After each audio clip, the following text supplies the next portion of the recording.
नमो हिरण्यवाहवे हिरण्यवर्णाय हिरण्यरूपाय हिरण्यपतये अम्बिकापतय उमापतये पशुपतये नमो नमः।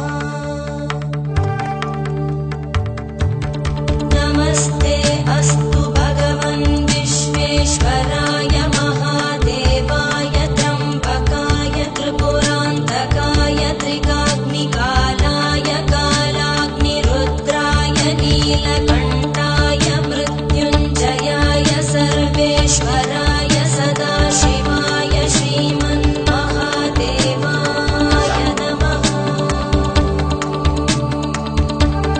श्रीमन्महादेवाय नमः। श्रीमन्महा